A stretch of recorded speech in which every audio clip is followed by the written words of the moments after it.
Bonjour madame. Bonjour monsieur. On vous rencontre au sujet des élections américaines, des primaires.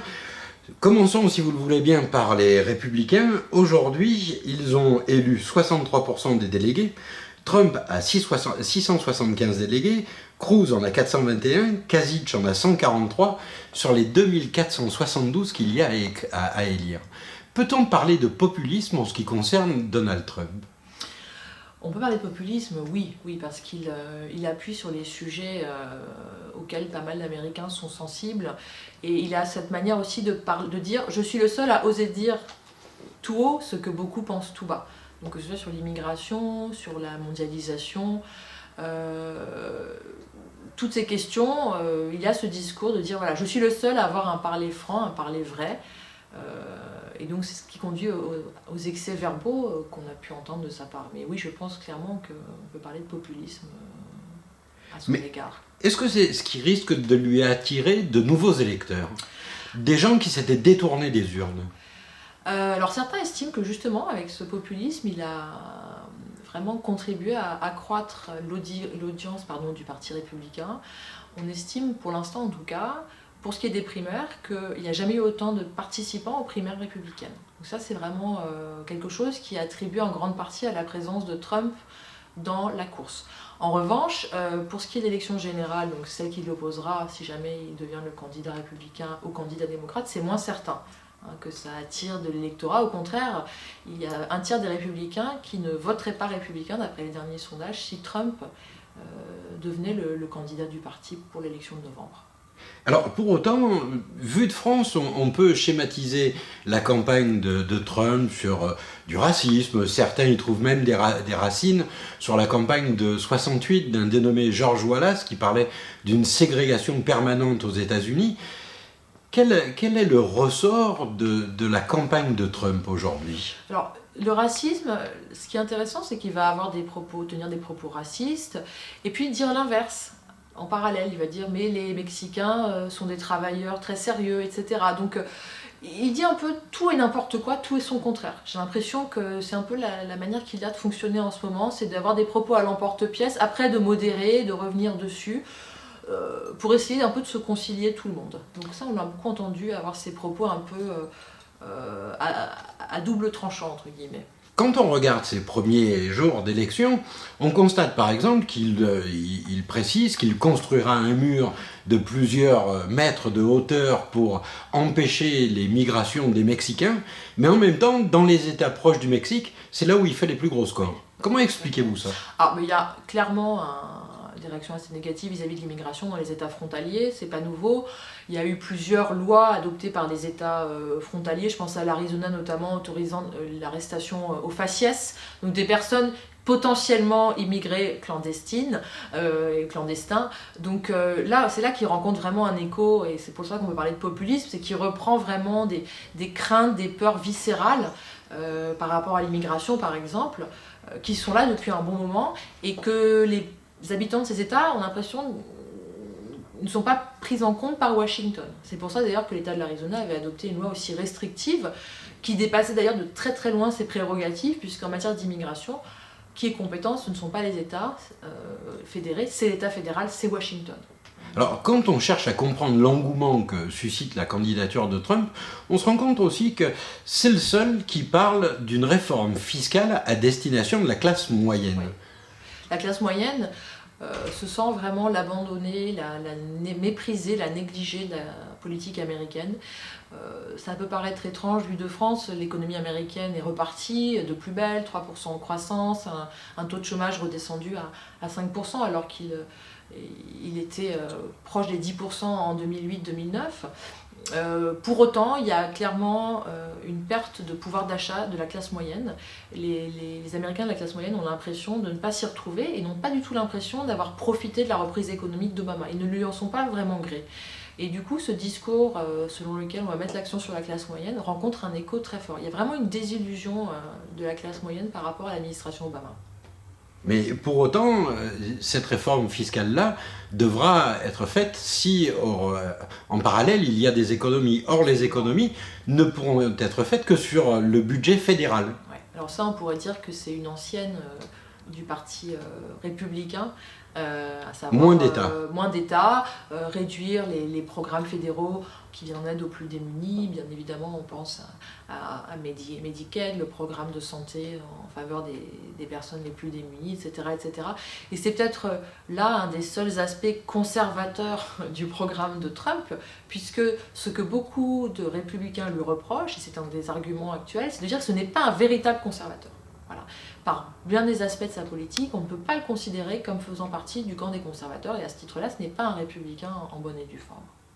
Mais alors, prenons l'hypothèse qu'il soit élu, est-ce qu'on ne peut pas espérer malgré tout que le Congrès se verra conforté dans son rôle de frein ou de modérateur? Alors tout dépend évidemment, qui sera en majorité au Congrès. Hein. Là, on a un Congrès qui est en majorité républicain, donc va-t-on voir un basculement vers les démocrates? Je pense que les républicains seraient bien embarrassés s'ils avaient le Congrès d'avoir un président Trump, très sincèrement. Mais une dernière question, si vous le permettez. Oui.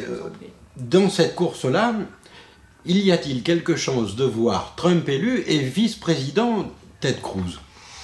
Je ne crois pas que Ted Cruz, à ma connaissance, n'ait pris position contre cela. Pour le moment, de toute façon, il n'est pas du tout envisagé comme un vice-président. Il croit encore fermement en ses chances d'être nommé, ne serait-ce pas forcément à l'issue des primaires, mais au moment de la convention, puisqu'il y a un bon nombre de ralliements qui commencent à se faire en sa faveur, même de gens qui lui voient une détestation assez forte. Je pense à Lindsey Graham, par exemple, le sénateur de Caroline, qui était lui-même dans la course il y a encore quelques mois. Rubio a exclu d'être vice-président. Cruz, il n'est pas encore dans ce schéma-là. Lui, il se positionne vraiment en tant que candidat toujours sérieux pour la présidence. Oui, parce que rappelons pour ceux qui nous suivent que Trump pourrait très bien sortir en tête des primaires, voilà, et pour autant ne pas être nommé comme le représentant des Républicains, d'ailleurs parti auquel il n'appartient pas. Mais il pourrait très bien, au moment de la convention, que ce soit un autre qui soit le représentant. Absolument. Il faut qu'il remporte plus de la majorité des délégués pour que ce choix soit entériné lors de la convention. S'il en a, c'est-à-dire plus de 50%, 50 plus un délégué.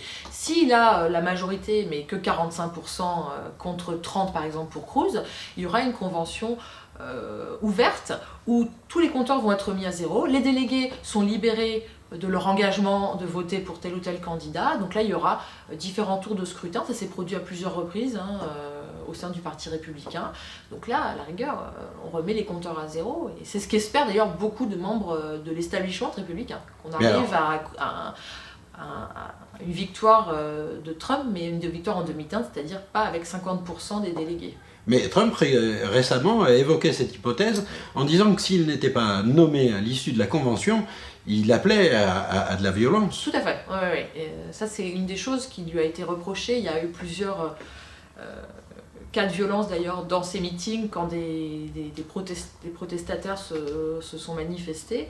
Et effectivement, l'appel à la violence en cas de refus d'entériner sa candidature, c'est assez inquiétant parce qu'il y a vraiment une agressivité et surtout une espèce d'absence de retenue totale dans la façon qu'il a de s'exprimer, qui est complètement anachronique, j'ai envie de dire, par rapport à l'époque dans laquelle on vit, quoi. C'est vraiment assez choquant. Oui. Alors, il y a un dernier point sur lequel je voudrais vous faire réagir. Chez les Républicains, la place des femmes a l'air très singulière. Il n'y avait qu'une candidate qui a très vite abandonné, qui était l'ancienne présidente de Hewlett-Packard. Et quand on écoute les messages de Cruz, de Trump, la place des femmes... Absolument, c'est pas la première fois que la place des femmes dans la campagne républicaine est mineure, voire inexistante, où les femmes sont reléguées à certains rôles prédéfinis. Déjà pendant la campagne de 2012, ça avait été d'ailleurs un atout considérable pour les démocrates. Ils avaient pu mettre en valeur le fait que les républicains menaient une campagne contre les femmes. Il y avait eu tous ces discours complètement délirants sur le viol consentant, etc. Donc ça avait joué énormément en la faveur des démocrates. Il faut savoir que l'électorat féminin est principalement démocrate. Le parti républicain peut moins compter en tout cas sur les femmes que le parti démocrate, ce qui est peut-être une des raisons pour lesquelles les candidats ne se gênent pas pour faire preuve de la plus grande misogynie. Oui, parce que le moins qu'on puisse dire, c'est qu'ils remettent des sujets qu'on croyait abandonnés. Je pense par exemple à l'avortement, je pense au planning familial. Pensez-vous que ce soit quelque chose qui soit enraciné dans le peuple, chez le peuple américain? Complètement. Depuis que l'avortement a été légalisé, donc ça a été légalisé aux États-Unis par un arrêt de la Cour suprême de 1973, ça fait partie des guerres culturelles. C'est un sujet de tension et de division et de polarisation culturelle, politique, sociale extrêmement fort. Et c'est un article de foi, c'est-à-dire qu'un candidat républicain qui ne serait pas anti-avortement ne pourrait pas être un candidat républicain d'ailleurs. Ça fait partie vraiment des critères de poids pour être considéré comme un vrai républicain, comme un vrai conservateur. Et Trump, à ce sujet d'ailleurs, sur l'avortement, il n'est pas très républicain, et encore une fois, c'est un des critères qui a été formulé contre lui de la part des républicains purs et durs. Ce n'est pas un vrai conservateur sur ces questions de l'avortement. Et regardez d'ailleurs, il est divorcé 2 fois, etc., etc. Donc il n'est pas forcément conforme aux critères de notre parti sur ces points-là. Alors, il y a un autre reproche qui lui est fait, c'est d'être milliardaire. Et pour autant, il s'en sort mieux, j'allais dire, que la famille Clinton. Comment expliquer ce décalage qu'il peut y avoir dans un même jugement sur un même phénomène? Je pense que parce que ces milliards, il les a, entre guillemets, gagnés à la sueur de son front. Bon, il les a hérités en partie de son père, ça c'est certain, qui était un... Commencer sa vie professionnelle avec $1 million dans les années 70. Très bien sorti, à une époque où voilà, on pouvait faire fructifier cet argent. Mais il y a quand même, je pense, l'impression qu'il a gagné cet argent. Hein, et il y a moins, j'ai envie de dire aussi, de ressentiment peut-être aux États-Unis vis-à-vis des milliardaires, qu'on peut l'avoir en France. Il n'y a pas tout à fait le même rapport. Ça fait partie du American Dream, l'idée que chacun peut réussir et qu'on peut être un immigré et on peut finir milliardaire ou patron d'une grande entreprise. Le problème des milliards de Clinton, c'est l'idée que c'est des milliards pas forcément bien acquis, que ce sont des millions accumulés par des discours qu'elle a prononcés, que son mari également a prononcé après sa présidence. L'idée aussi qu'il y a un mélange des genres et des conflits d'intérêts avec la fondation Clinton qu'ils ont montée, qui est une fondation à but non lucratif. Donc il y a toute une confusion par rapport aux milliards Clinton. Déjà même du temps où Bill était à la Maison Blanche, ils avaient été mêlés dans plusieurs scandales financiers, un scandale de Whitewater, un scandale immobilier. Donc leur argent a toujours été, suspect. Voilà. Et ça fait partie de la méfiance que suscite Hillary Clinton. C'est-à-dire que c'est un des grands problèmes de sa candidature, c'est qu'elle est considérée comme quelqu'un de pas honnête, de pas franc. Et ces dollars, ces milliards, ça fait partie de cette perception globale de la personnalité d'Hillary Clinton. Alors, une dernière question sur Trump. Si d'aventure il était élu, la politique des affaires étrangères des États-Unis risquerait de changer radicalement, parce qu'il y a quand même une zone d'ombre. Complètement. Il met l'anathème sur les musulmans. Ouais. Pour autant, une partie de sa fortune vient des programmes immobiliers qu'il a pu faire, notamment dans le Middle East. Alors, j'ai envie de dire, il n'y a pas de politique étrangère. Les quelques discours ou débats républicains qui devaient porter sur la politique étrangère, lui, il faisait dériver tout de suite la question sur l'immigration et le rejet de l'immigration. Donc, il n'a pas vraiment de programme de politique étrangère, à part de dire qu'il allait botter le derrière de l'État islamique. Donc, est-ce que ça veut dire qu'il va faire preuve d'un plus grand interventionnisme que l'administration Obama? J'ai envie de dire, ça reste vraiment un mystère. Le programme de politique étrangère de Trump, personne n'est vraiment capable, effectivement, d'en définir les contours. Et il est certain que son lien avec le monde des affaires et surtout son passé d'homme d'affaires joue sur sa politique et influe sur ses choix, effectivement. Je crois que c'est indéniable. Pour vous, l'affaire est entendue du côté des Républicains? Je ne suis pas certaine. Je ne suis pas encore certaine que ça soit complètement entendu. Malheureusement, je ne peux pas prédire l'avenir. Je pense que là, il y a vraiment... Les Républicains font feu de tout bois. La campagne anti-Trump atteint son apogée. Donc il y en a de plus en plus qui parlent d'une convention négociée, a brokered convention, donc cette hypothèse qu'on arrive en juillet à la convention républicaine, sans candidat vraiment officiel, puisque Trump n'aurait pas les 50% plus 1 des délégués nécessaires pour la nomination. Donc Ça pourrait d'ailleurs s'avérer très conflictuel. Vous avez parlé de cette violence à laquelle Trump avait appelé au cas où on lui refuserait la nomination. Ça fait penser beaucoup de commentateurs à la Convention démocrate de 68, en pleine manifestation contre le Vietnam, juste après l'assassinat de Martin Luther King, où vraiment le pays était dans une espèce de confusion totale.